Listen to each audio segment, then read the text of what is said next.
Estamos ao vivo a mais um Mindmaster Podcast. Olha só, começando a terceira temporada, alto nível.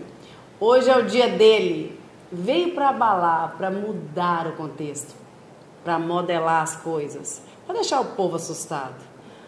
Chuta para mim, porque lá tem ele. Bem-vindo, Emerson Alto VIP. Muito obrigado, Janaína. Muito obrigado a todos ouvintes, né?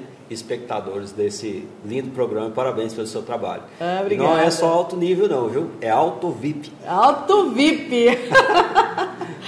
Eu gostei quando eu falo alto, né? Vem de carro, mas vem de alto, de grande, de forte. Sim. E a gente, quando olha para tudo que você tem feito desde o começo que a gente te enxergou, porque as pessoas demoram a enxergar a gente, né, Emerson? Verdade. Aí depois elas acham que você tá grande demais. Eu falo que quem nasce grande é monstro. Ninguém nasce por acaso, ninguém fica grande por acaso. Mas a gente quer saber quando que começou a ideia de empreender do Emerson. Então, Janaína, aos 12 anos de idade, eu já era um grande empreendedor. É? Eu tinha um grande concorrente em Goianésia, que era no ramo de bicicletaria. Com 12 anos de idade, ali no prédio do Asa Delta, eu abri o meu primeiro negócio, que foi uma oficina de bicicleta e em seguida uma loja de acessórios para bikes. A segunda bicicleta com marcha em Goianésia foi a minha. A segunda bicicleta com marcha você que tinha? Em Goianésia foi a minha. E aí você, para estimular a galera, você começou a andar de bike? De bike, empinando e fazendo manobras ali de bike, trazendo a galerinha, por fim... A molecada era toda parceira, né? Colega de passeios e clientes para revisar suas bikes. Isso foi o início de tudo. A partir daí, quais foram as etapas de empreendedorismo? Aonde que o Emerson startou a ideia de criar essa coletividade no ramo de seguro de carro automobilístico? Não é seguro, né? Explica para nós como funciona. A gente fala proteção veicular, né? Certo. Na verdade, eu vou contar um pouco da história para você entender. Gente. Meu pai sempre teve uma condição muito boa aqui em Goianésia, né? E pelo fato de estar sempre em destaque com carrões, essas coisas, o meu pai, nós espelhamos muito e passamos a ser apaixonados por carro. E essa paixão fez com que nós continuássemos no segmento. Você é filho do Zin, né? Sou filho do Zin da construtora. Aí logo meu pai entrou em dificuldade, eu perdi o meu irmão caçula, né, com 5 anos, para o câncer. E até um dos motivos de eu ser um defensor dessa bandeira foi o fato que ocorreu, né, a dor, a perda que a minha família teve. E de lá para cá nós sempre aprendemos a trabalhar. Nessa época meu pai entrou em declínio financeiro, veio a falência, né, do grupo que meu pai tinha, e nós tivemos que se virar nos 30. E foi aí que o negócio pegou mesmo, porque o desafio de você ter e zerar para recomeçar, eu acredito que é muito mais difícil do que você começar e crescer. Mas você sabia, Emerson, que tem um estudo que fala que todo bilionário já quebrou no mínimo 3 vezes? Sim. Meu pai foi um milionário, né? E quebrou 6 vezes. Ele não deu conta de se reerguer, eu acredito, por causa dessa perda que ele teve, né, do meu irmão, que abalou mesmo psicologicamente. Ele abriu mão de tudo naquela época. Então, a partir de aí, nós começamos a trabalhar com meu pai no material de construção, ajudamos, trabalhei de chapa. Depois, conheci a minha esposa em 99, comecei a namorar com a Elaine. O meu sogro tinha uma tendência para ser caminhoneiro, e nós começamos a pelejar, e juntos conseguimos comprar um caminhãozinho velho. Olha! E dividir essa força aí do trabalho mesmo. Eu e meu sogro, a gente começou a fazer viagens, rodar o Pará, o Tocantins, no caminhãozinho velho. Fizemos esse asfalto aqui quando inovou, né, já no governo Otavinho, de Goianésia para Jaraguá. Nós participamos diretamente naquela obra. Depois a BR-020 de Brasília para a divisa da Bahia. Atuamos ali com muita frequência e fui adquirindo esse conhecimento e por fim as dificuldades, né, de recursos. Nós tivemos que aprender a fazer manutenção no caminhão, e foi aí que eu me despertei a ideia para abrir um negócio partido do segmento, que foi a borracharia. A nossa borracharia começou com muita luta, dormi várias vezes embaixo de caminhão de usina, porque a borracharia era 24 horas, e sempre trabalhando incansavelmente, acreditando que eu iria alcançar, porque eu sei que eu sou o cara. Essa então, borracharia assim, era aqui em Goianésia? Aqui em Goianésia, na antiga saída velha de Barro Alto. Quando nós começamos ali, só tinha aquela loja de tratores, não tinha Polifreios, não tinha JBN, não tinha nada ali. Aí nós conseguimos comprar o terreno ali, montei a borracharia e começamos a trabalhar. Trabalhando. O Emerson da borracharia, ninguém lembra, né? Não. Lembra de agora, né? Acha que o cara estourou de uma vez. Não, né? eu vou ser muito sincera, Emerson. Eu lembro do Emerson mesmo, assim, forte, na minha mente, foi quando você comprou um Camaro branco. 2015 para 2016, né? Isso, aí eu falei, nossa, que legal. Era o primeiro Camaro de Goianésia. Foi um dos primeiros aqui. Mas você acha que eu lembro do Emerson lá no meio da graxa, lá, arrumando pneu de caminhão? Nunca, de jeito nenhum. Foi muitos trabalhos, né? Muitas viradas de noites. E ali a gente começou a ter um network, conhecendo esses puxadores de cana de São Paulo, de Minas, de Alagoas, enfim. Naquele momento ali nós vimos a necessidade de expandir mais. Abrimos uma reformadora de caminhões. No início fomos muito criticados, porque Goianésia não era acostumado a ver um movimento como aquele. Eu sempre tive muita facilidade de me relacionar, buscar uma demanda para o que eu estivesse fazendo. Até pela própria oficina de bicicleta nós bombamos. Então a borracharia não foi diferente. Na borracharia nós começamos com o intuito de prestar serviço nos reparos de pneus, com a previsão, expectativa de 200 reparos por mês, e teve meses a gente fechar com mais de 1.000 reparos. Então, assim, eram números exorbitantes. Inclusive, trabalhamos na usina de Itapaci também. Eu abri uma filial na usina de Itapaci, e devo também uma gratidão muito grande. Grupo Farias, nosso amigo Paulo Antônio. Isso. E devo também uma obrigação muito grande para o seu Luiz, dono da Giaco, que é a TGL hoje ali em Barro Alto. Quando a TGL chegou em Barro Alto, a borracharia de Barro Alto para atender a TGL, foi o seu Luiz que montou para o Emerson. Que legal. Então, assim, teve uma história. Seu Luiz é vivo ainda? Não, o seu Luiz não é vivo. Eu lembro demais dele, porque quando a TGL se instalou lá em Barro Alto, foi quando começou a ideia da Anglo-América junto a Camargo Correia, né? Isso, então foi a TGL que desbravou tudo aqui, né? Seu Luiz, ele era dono de uma fazenda que tinha cenas da Rede Globo, muito bem conceituado, e que gostou muito da minha pessoa, me ajudou muito. E a partir daí nós começamos a reformar caminhões, porque a região não tinha esses prestadores tinha caminhão de serviço, demais? E os caras sempre teve caminhão demais. Aí entrei na Degranel, na Alfa Transportes, e dali foi o céu é o limite, né? Não o negócio pegou. Não é, sabia? Lá em Hebreus, Deus fala assim: Deus fez o céu, as estrelas, todo o universo e tudo que há nele. Deus conta pra gente a grandiosidade depois do céu na Bíblia. Olha só, que aquele povo não tinha noção disso, mas já escreveu sobre isso, né? Ele é muito fiel, né? Eu sou muito grato a ele. E nessa oficina, Janaína, nós começamos a ter uma geração de emprego massífica, em Goianésia, né? Massiva, e passamos a atender associações de proteção veicular, que é o seguro coletivo. Você já fazia seguro entre amigos, acerto e conserto para esse pessoal? Isso, prestando serviço. Aí veio algumas inadimplências, e um certo dia eu convidei meu irmão, falei, vamos implantar um projeto desse? Porque se a gente tiver uma cooperativa como essa, presidindo ela e prestando serviço para ela mesma, nós mesmos vamos nos pagar e não vamos ter dificuldade com inadimplência. Foi aí que começou em 2012. Convidei alguns amigos para participar comigo, me chamaram de louco, falou, não, isso não funciona nunca. Eu falei, vai dar certo.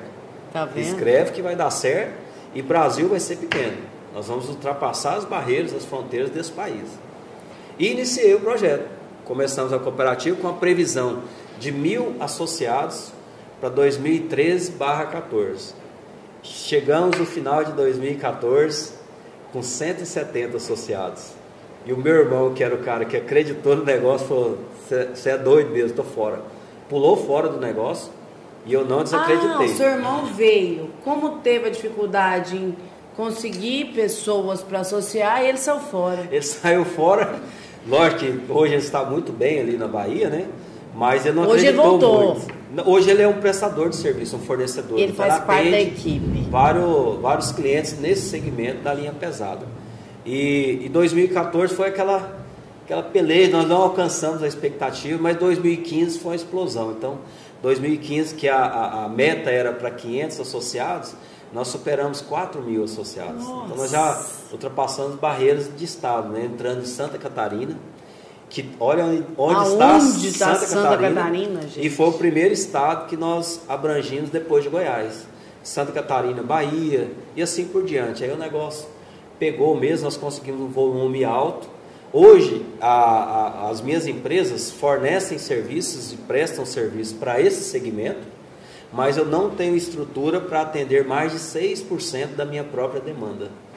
Então hoje acaba que assim, a demanda que a AutoVip tem, a associação AutoVip tem, você consegue atender a demanda da sua própria... Menos de 10% da minha própria demanda. Que legal isso. Negócio. Porque assim, é você fazendo um trabalho comigo mesmo. Para você e para eu costumo fazer reunião, eu mesmo, e nós chegamos em algumas conclusões de que somos inteligentíssimos, fazemos a diferença, sou muito trabalhador, e isso gera muito questionamento, muita dúvida, né? Que fala, como que esse cara chegou assim, como que esse cresceu cara tanto? Cresceu, mas não sabe, são várias noites viradas, até hoje, né? Às vezes 3, 4 horas da manhã nós estamos acompanhando frota, acompanhando sinistro, e não desaceleramos em momento algum. Me conta uma coisa, qual foi o momento mais difícil que passou a AutoVip nesse processo? 2017. 2017 nós viramos uma explosão e alcançamos o top 1 do país, em volumes. E quando nós alcançamos esse volume, a estrutura não comportou. E o fato de... Aí cresceu mais do que dava conta de atender. E isso prejudicou muito, que ainda nós temos alguns resquícios, né? Resquícios desse crescimento, que foi estrondoso, foi uma explosão de crescimento, e voltei a atenção para a contramão do segmento, focar em estruturação, para que quando nós voltássemos a crescer, que eu sei que nós vamos crescer, já começamos a crescer, estruturado. Um crescimento estruturado. Foi aí que fez a grande diferença, né? E está fazendo essa grande diferença, porque nessa explosão de crescimento, nós perdemos muitos clientes, perdemos associados, que são dois nichos. Em algum momento perde até um pouco da credibilidade. Da credibilidade, gera um questionamento, mas nenhum associado que esteve em seu direito deixou de ser assistido, mesmo com a falta de qualidade que nós propomos. Mesmo com a dificuldade. Eu acho que toda empresa passa por dificuldade. Eu tenho uma empresa de tendas que teve uma fase que eu mudei de ramo, fui trabalhar com a Nipoflex, e a minha tenda ficou sucateada. Era a coisa mais difícil, porque as pessoas não me contratavam porque a tenda estava velha. Eu tive que renovar meu material todinho e fazer muito marketing. Olha, gente, nós estamos de material renovado. Nós passamos por dificuldade, mas nós reerguemos. Porque parece que as pessoas, todas elas passam por momentos difíceis, mas o outro não pode. Já interessante é que a nossa dificuldade foi de crescimento. Mas muitas empresas passam por isso. Algumas empresas, a grande maioria do mercado, ela busca o quê? Volume, né? Demanda. No nosso caso, foi o excesso de demanda que nos levou a ter dificuldade. Foi o excesso de receita que, olha só que interessante, tanto que Deus é bom, né? E nessa linha, depois de tudo isso que aconteceu, veio aquela força-tarefa, né?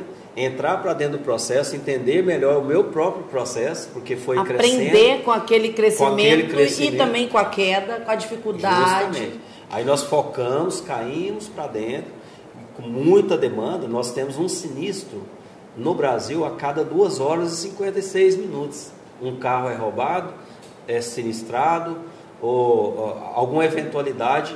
Existe um evento a cada 2 horas e 56 minutos. Vocês têm um Reclame Aqui? Temos. E ele é cadastrado, bonitinho? A nossa pontuação no segmento é disparada melhor comparada aos concorrentes, até mesmo com os bancos. E as pessoas podem entrar aí e olhar nesse Reclame Aqui agora? Pode. Aonde que consulta? Porque eu queria Porque às vezes as pessoas tem que fazer comparativos. Sim, sim. Está ruim, mas qual que é o comparativo dos demais no mercado? Nessa mesma área sua, você concorda diretamente com quem hoje? Hoje nós temos algumas associações de proteção veicular. Sim. Eu não vou falar não, porque sempre as minhas audiências são muito altas, então eu estaria fazendo propaganda para o concorrente. Não, mas assim, hoje, tipo assim, o Bradesco é um concorrente. Hoje a Bradesco, digamos um concorrente, não mas... é direto, mas é indireto. Indireto. Bradesco, Como Porto que Seguro. está o Reclame Aqui lá do Bradesco? A Bradesco eu acredito que está ruim. A nossa nota mas é bem superior. Mas aí agora, qual que é a nota do Bradesco? Só para a gente ter uma Eu mensurar. acredito que a nota do Bradesco esteja na casa de 5. Eles nunca conseguiram superar a casa de 4,5, 5,4. O Auto VIP, como que está hoje? Se o pessoal entrar agora. Com certeza a nossa nota está acima de 7. Então é uma diferença muito considerável comparado a Bradesco, Itaú, Porto Seguro, Banco do Brasil e outras cooperativas que eu não quero citar. Prefiro não citar não. Mas só isso é muito interessante.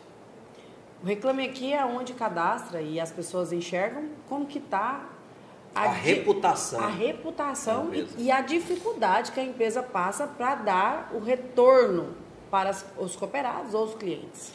E o interessante é que o reclame, qualquer um pode ir lá e falar o que quiser.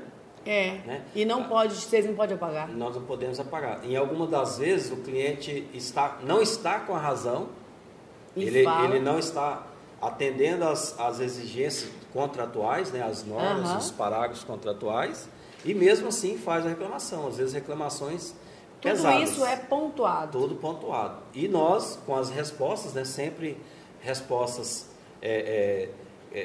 resumidas, respostas pontuais, e que faz com que a nossa nota fale por nós. A necessidade das pessoas que reclamaram, né? Estando no seu direito, a nota deles, pode ter certeza que ele vai ter o retorno. A nossa nota hoje está na casa de 7,8. Como que as pessoas podem enxergar quase 8 isso? Tem um site? Tem. Reclame Aqui, Auto VIP. Aí você pode, na busca, né, digitar Samuel, Auto VIP. Qual que é a nota? 7,9? Ah, chegou 7,9. 7,9 é do Qual Bradesco para mim? Bradesco, só para a gente comparar. É importante a gente comparar, gente. Eu falo que santo de casa faz pouco milagre em casa. Nós paramos até de fazer marketing, buscar o público de cidades do interior, pelo fato de ter alguma ligação política, e essa pessoa que está fora dos seus deveres contratuais acaba misturando essa questão. E nós não, nós falamos como um CNPJ, não posso falar pelo coração, né? Em alguns casos é doído, mas a negativa vem. Quantas cidades do Brasil hoje tem pessoas da Auto VIP? Só para a gente ter uma noção. Indicadores? Não, pessoas associados. Hoje nós estamos em bem mais de 1.000 municípios. 1.000 tranquilamente, municípios. disparado. Estados são quantos? Tem noção? 17 estados com representantes. Bacana, agora, com associados, nós temos tem números em todos os estados. Nossa, que lindo isso, né? Chegamos em todos os estados, mais Distrito Federal. Uma ideia, um sonho. De Goianésia. Há 17 estados. Isso é incrível. A gente vê pessoas aí grandes, empresas grandes, muito bem estruturadas, com muita coisa, que não conseguiu essas marcas. Não conseguiu. Isso realmente... essa entrada sua na política, infelizmente, vamos ter que falar de política. Nosso espaço aqui é totalmente empreendedor, mas a gente atende alguns empreendedores que são políticos. Você acha que quando você entra para a política, te atrapalha de alguma forma? Então, ela com certeza me atrapalha. Nos negócios? Nos negócios, sem dúvida. Até esse caso que eu acabei de falar, são as exceções que as pessoas querem, né? Mas, aprove Deus, se mais empresários, tops como eu, preparados como eu, doassem o seu tempo para a política, nós teríamos um país de gestores, um país de gestão, né? Hoje eu faço a diferença ali na Câmara de Vereadores. Eu vejo. Eu desafio, né? Faço a diferença. Por quê? Com propostas e soluções. Não Isso adianta é gestão. Apontar o defeito, né? Não. Tem que apontar a solução. Eu falo assim, as pessoas que são... A crítica, pela crítica, ela não vale nada. Você tem que falar o que está errado e mostrar como consertar. Por que o Otavinho fez história em Goianésia? Porque é um gestor. né? Incrível, saiu né? Inspiração. Então, a importância do gestor na política, ela é fundamental. A política do futuro, ela é segmentada. Nós precisamos de representantes que conheçam causas de segmentos. Por exemplo, eu como empresário, o sucesso que nós alcançamos, a perseguição que nós sofremos, até da própria concorrência, não só política, porque eu sou um abortado do sistema, eu vim de baixo. E o sistema não te aceita. Se você não tem um sobrenome familiar, essas famílias tradicionais acham que você não pode, que você não tem o direito. Mas nós temos esse direito. E é isso que me motiva a envolver com a política, sabe? Não é uma política de pegar uma tribuna para falar mal de um prefeito. Não. Se ele é da minha situação ou de minha oposição, eu vou usar essa tribuna para apresentar soluções para esse prefeito, porque eu quero o melhor para a nossa região. Eu falo que assim, tem que ter uma oposição coesa, uma oposição que quer quanto melhor, melhor. Ética. Eu gosto muito do melhor, melhor. Eu detesto gente do pior, melhor. Não, se der errado vai ser ótimo. Não, se der certo vai ser bom para todo mundo. A gente quer que dê certo. Olha, Goianésia, o nosso prefeito, falo nosso, nós estamos em Goianésia, o atual prefeito, Renato, eu torço para que ele faça uma gestão histórica. Tem que fazer, porque eu, né? como goianesiense, né? Como goianesiense, morador de Goianésia, uma pessoa que ama Goianésia como eu amo. Hoje eu pago um preço altíssimo para estar em Goianésia, mas é uma questão pessoal, de honra, de amor pela nossa cidade, que me motiva a trabalhar por aqui e vencer aqui nesse lugar. Eu torço para que essa gestão dê certo e darei o tempo todo o meu melhor para que essa gestão dê certo. Lógico que com a verdade, com responsabilidade, sem puxação de saco, sem amarrio com ninguém. E outra, não tem preço, porque nós não estamos a ver. Nós vamos quebrar o sistema, burlar o sistema, se a população entender o meu potencial e de alguns outros que estão se doando para esse momento, né? Com essa coragem, que é um preço alto, viu? E não é só sobre preço alto. Você falou uma palavra muito incrível, coragem. Porque tem muita gente que está lá acuado. Sim. Com medo. Rendido, né? Rendido. Ajoelhado.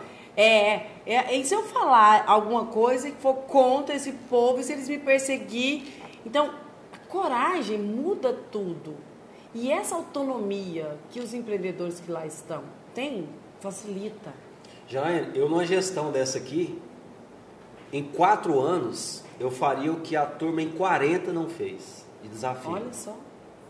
Sabe? Mas assim, o foco do Emerson é doar esse tempo para a coletividade, né?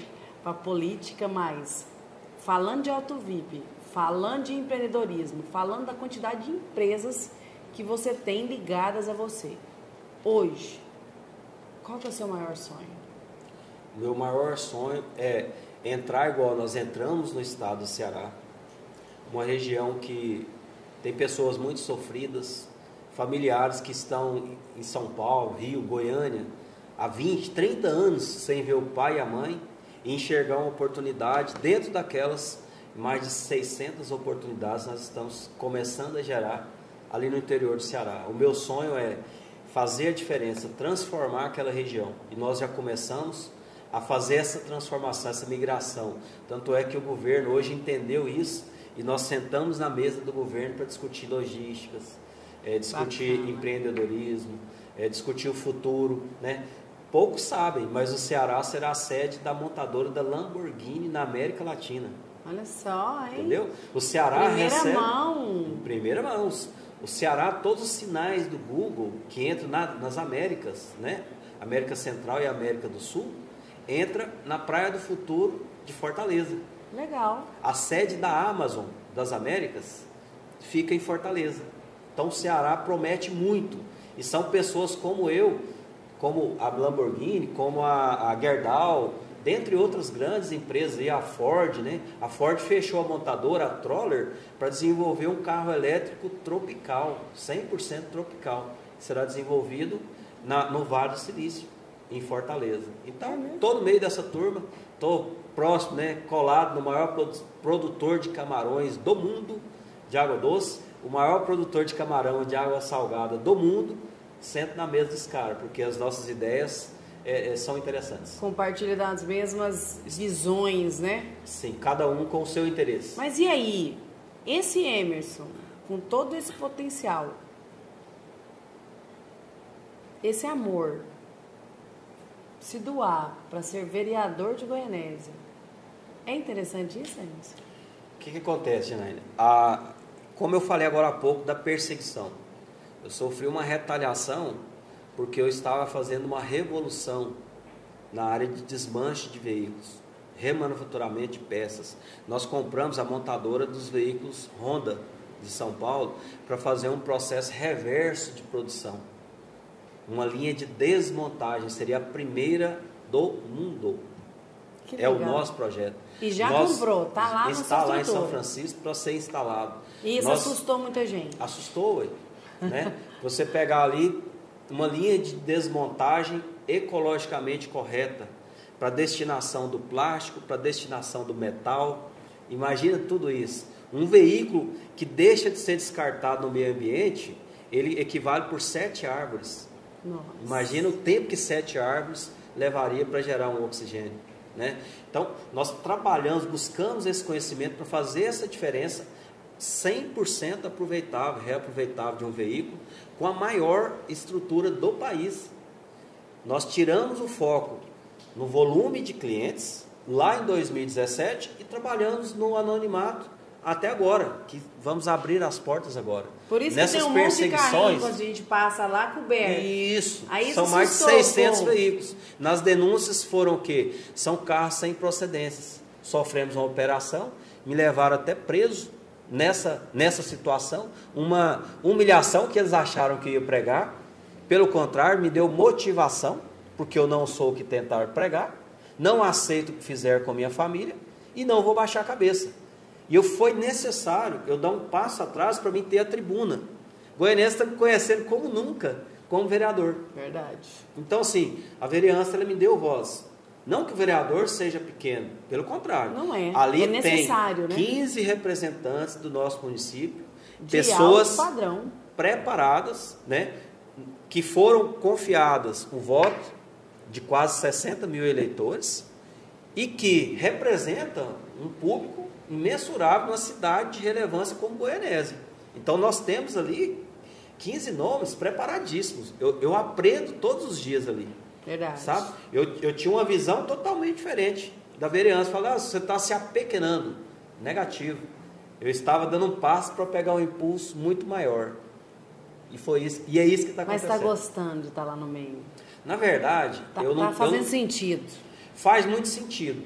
Às vezes, decepciona um pouco o tamanho de falsidade, mentiras que pregam para a população, às vezes uns requerimentos mais hipócritas, que dá vontade de pegar e desmascarar aquele requerimento, às vezes uns requerimentos inesperados que fariam sim a diferença. Então, sim, nós temos que apresentar propostas e soluções. E existe aqueles requerimentos que é para a população pediu aquele pedido, e às vezes o vereador faz aquele pedido sabendo que não vai ser atendido, porque não tem viabilidade para que esse pedido seja atendido. Então, você vai aprendendo muita coisa ali, vendo, né, coisas boas e coisas ruins. Mas nós temos 15 nomes ali voltados para o bem da nossa cidade. Eu fico feliz, sabe? Eu vejo hoje uma Câmara muito bem estruturada. Eu gosto demais de todas as pessoas que ali estão. Sou muito feliz porque, pela primeira vez na história de Goianésia, nós temos 4 mulheres na bancada, né? 4 mulheres. 4 super mulheres nos representando muito bem. Uma delas é a minha filhada, Thaisa Andrade. Um beijo para você, Thaisa. Estou gostando de ver seu posicionamento. Estamos esperando por mais, viu? Pode ficar duro ali que nós vamos cutucar a Thaisa. A Thaisa é minha representante, você sabe disso, né? Não sabia. Eu votei na Thaisa. É mesmo? Votei, minha filhada. Thaisa, tirou meu voto, hein? Votei na Thaisa, é minha filhada, e fico muito feliz, assim, com a melhoria, com a mudança, com o fortalecimento dessa visão. Quando eu vejo você, o Carlinho, porque querendo ou não, todo mundo está lá porque quer se doar. Mas algumas pessoas... vamos ser muito sinceros, você, o Carlinho, vocês não precisavam estar lá por causa do dinheiro, vocês não estão lá hora nenhuma por causa do salário. Tanto é que o meu salário ele é doado para a população. né? Inclusive... Mas as pessoas sabem disso? Eu não fiz isso como promessa de campanha, porque